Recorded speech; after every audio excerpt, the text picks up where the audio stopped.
AP ఉప ముఖ్యమంత్రి ప్రముఖ నటుడైన పవన్ కళ్యాణ్ హత్యకు కుట్ర జరుగుతోందనే వార్తలు ఒక్కసారిగా కలకలం రేపుతున్నాయి.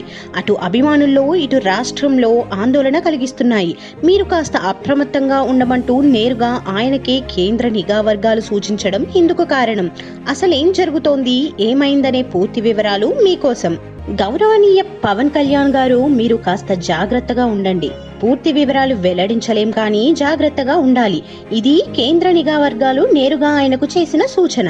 ఈ సూచనలే ఇప్పుడు రాష్ట్రంలో కలకలం రేపుతున్నాయి. కేంద్ర ఇంటెలిజెన్స్ లోని కొందరితో మాట్లాడినప్పుడు లేదా రెగ్యులర్ ట్రాకింగ్ లో కొన్ని అవాంఛనీయ గ్రూపుల్లో పవన్ కళ్యాణ్ ప్రస్తావన వచ్చినట్లు తెలిసిందని కేంద్ర నిఘా వర్గాలు తెలిపాయి. అయితే ఈ గ్రూపులు ఎవరివనే విశ్లేషణ చేసినప్పుడు కొన్ని ఆసక్తికరమైన, ఆందోళన కలిగించే అంశాలు వెలుగు చూశాయి. ఈ అంశాల కారణంగానే పవన్ కళ్యాణ్ హత్యకు కుట్ర జరగవచ్చనే అనుమానాలు వ్యక్తమవుతున్నాయి. అందుకే జాగ్రత్తగా ఉండాలంటూ పవన్ కళ్యాణ్ కు నిఘా వర్గాలు సూచించాయి.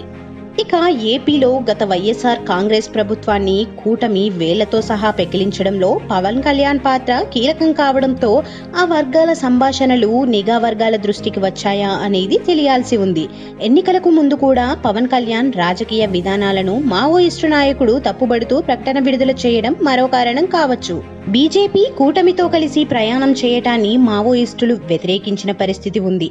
ఈ దిశగా మావోల సంభాషణ ఉందా అనేది తెలియాల్సి ఉంది.